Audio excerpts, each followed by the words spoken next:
Assalamualaikum dear students, welcome to Ford Public School e-learning class 8. This is your chemistry subject. You're learning chapter number 2, that is structure of atom, and I'm your teacher Yamna Khan. So the topic that we'll be discussing today is the Rutherford's atomic model. Take out page number 42 in your books and let's start our new topic, that is the Rutherford's atomic model. As in Dalton's atomic theory, there were no explanation about the number of electrons or protons in an atom. So, to overcome this, in 1911, Rutherford performed an experiment in order to know the arrangement of electrons and protons in an atom. Rutherford is famous for the Goldfield experiment, that is also called the discovery of nucleus. Rutherford performed an experiment to determine the internal structure of an atom in 1911. Underline the date. Now let's see how is it constructed. For this purpose, he used a thin 0.00004 centimeter gold foil. Gold foil is a very thin sheet of foil, as you can see the number. The gold foil was surrounded by photographic plate or zinc sulfide fluorescent screen to detect the particles emitting from the radiation. Emitting means निकलना, coming out, and radiations are the rays, या फिर आप उसको शुआएं कह सकते हैं. So what is photographic plate or a fluorescent screen? Photographic plate is a flat sheet of metal or glass on which a photographic image can be recorded.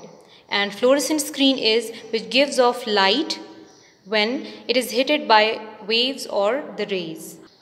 Both of them are light sensitive, so when the rays hit it, they can be easily observed.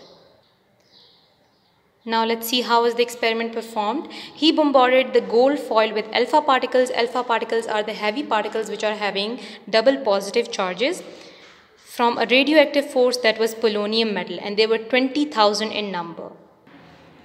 So this is how it looks like. Here we have polonium, which is the radioactive source for the alpha particles. The polonium metal is contained in the lead container so that it can only hit the gold foil directly, and the alpha particles are emitting from the polonium metal. So he observed that most of the alpha particles, that is 19,990, passed through the gold foil without change in any direction. So most of the alpha particles were passing directly through the gold foil, और वो undeflected straight उससे pass हो रहे थे. So what did he conclude? It showed that most of this volume occupied by the atom is empty. इससे हमारे पास ये conclude हुआ कि atom में काफ़ी सारा space empty है, इसलिए काफ़ी सारे rays जो हैं वो उससे atom से straightly pass हो रहे थे without any deflection. After that, some particles that were 8 in number were deflected through small angles. There were some of them which were deflecting through small angles, and only few that were 2 in number were bounced back at their original way. Bounce back means वापस जाना, so उसके साथ टकरा कर वापस उससे deflect हो रहे थे. So what did he conclude from this? Rutherford concluded that an atom contains a positive portion, that is the nucleus in the center of the atoms. So alpha particles that are having the double positive charges passing near this portion would be repelled, because the alpha particles are also positively charged particles and similar charges repel each other. You already know that same charges repel each other and opposite charges attract each other. So when the alpha particles were passing near the nucleus, which is containing the positively charged protons, they are having protons. If they pass near to the nucleus, they'll be deflected back or they'll be repelled, as both of them are having positive charges. Come to the next page. The next conclusion were, if alpha particles pass very closely to the nucleus, they deflect through the large angles. As you can see like this, they are reflecting through the large angles. Similarly, if they do not pass close to the nucleus, they either get deflected through very small angles and do not get deflected at all. As you can see here, many of the rays were passing directly through it and they were not deflected back, मतलब bounce back नहीं हो रहे थे या फिर वापस नहीं जा रहे थे, straight जा रहे थे. So on this basis of his conclusion drawn from the experiment, he proposed a new model of the atom called planetary model, which is similar to the solar system. So Rutherford ने ये conclude किया कि जो atom है that is just like the planets around the sun, बीच में sun होता है and planets are revolving around the sun. Similarly there is positively charged protons which is inside the nucleus, and outside they are having the electrons. Now what are the main points of the Rutherford's atomic model? The first point is atom consists of positively charged central portion called the nucleus, and it contains protons and neutrons. The second point is electrons are revolving around the nucleus with very high speed, just like planets around the sun. Here you can see the Rutherford's atomic model. In the middle we are having the nucleus which contains positively charged protons and the neutral neutrons, and around it we are having the electrons which are the negatively charged particles. Moving on to the next point, that is the electrons are revolving around the nucleus which would require centripetal force. Now what is centripetal force? Centripetal force is, it is the force to keep the object moving in circular path. As you can see, electrons are revolving in the circular path. It is directed towards the center of the rotation. So the attractive force of the nucleus on the electrons provide the centripetal force to the electrons. Because of the centripetal force, the electrons are revolving around the nucleus in circular path and in circular motion. Point number 4 is the size of the nucleus is very small as compared to the size of the atom, and most of the volume occupied by the atom is empty. So you can see the size of the nucleus is very small as compared to the whole atom, and most of the space you can see over here is empty in an atom.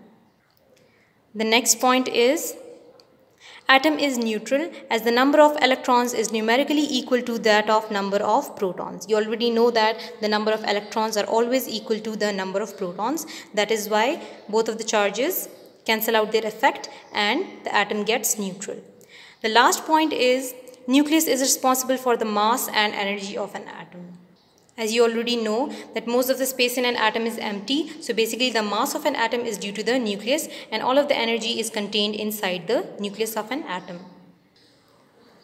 Now come to the next page, that is page number 44. Here we are having some defects of Rutherford's atomic model.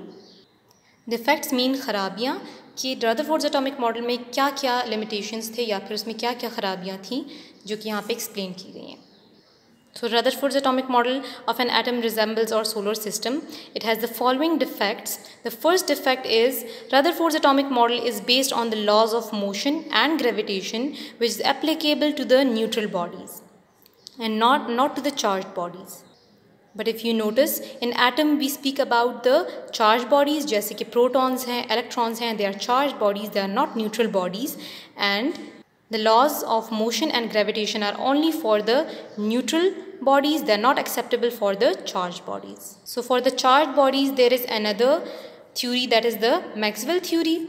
So according to Maxwell theory, electrons are charged bodies revolving around the nucleus and should emit energy continuously. Maxwell theory में कहा गया है कि if charged bodies are revolving around the nucleus, so there must be the energy which should be released continuously.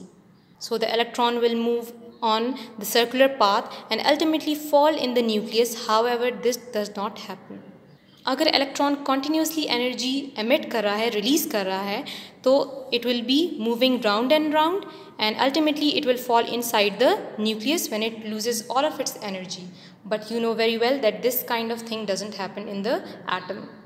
The next effect is if electrons radiate energy continuously, then continuous spectrum will be obtained, but actually line spectrum is obtained. Now what is spectrum and what is continuous spectrum and line spectrum? So spectrum is just like a graph showing the release of energy with 7 different colors.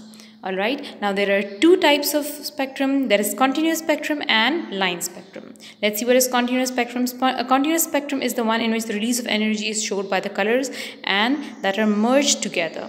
All of the colors are merged together. There are no spaces in between. Now the next one is line spectrum. In the line spectrum, the colors are not merged together and they have black lines in between them, as you can see that. So the black lines shows that while the energy was releasing, there were gaps in between. So according to Rutherford, the electrons are revolving continuously and they are continuously releasing the energy. So according to this, the energy, the spectrum that should be obtained would be the continuous spectrum. But actually, what do we get? We get the line spectrum. which was the major drawback of the Rutherford's atomic model. Moving on to the next one.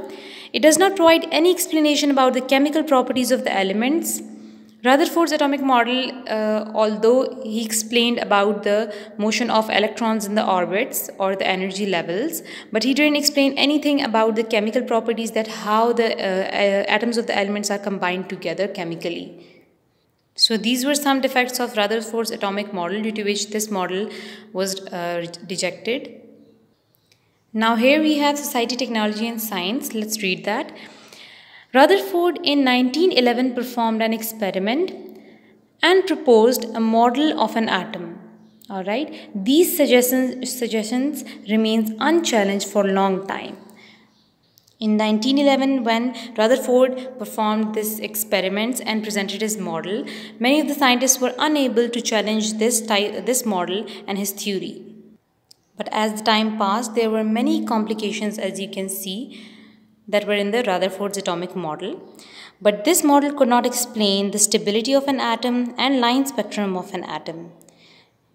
इस model में stability of an atom की कोई भी बात नहीं की गई थी. He said that electrons radiate energy. If they radiate energy, all of the atom is going to collapse, as the electron is going to move in a circular path and it is going to fall inside the nucleus.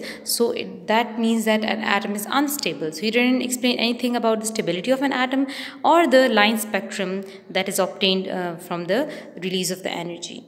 Then there came Niels Bohr. He leaped over this difficulty by using the quantum theory of radiations, and that was proposed by Maxwell Planck. Niels Bohr ने इस difficulty को ख़त्म कर दिया था. How? He proposed his theory by using the Maxwell Planck's theory.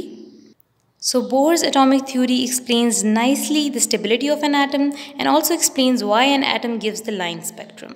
He explained all of the defects that were there in the Rutherford's atomic model. Development of Bohr's atomic model explains how interpretations of results of experiments of other scientists help the chemists to formulate new explanations and theories.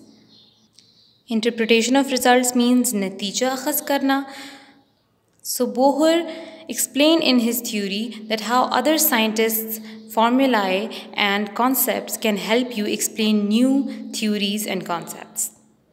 So this was the end of the lecture. I hope you understood the lecture well. We'll be discussing Niels Bohr's atomic theory in the next video.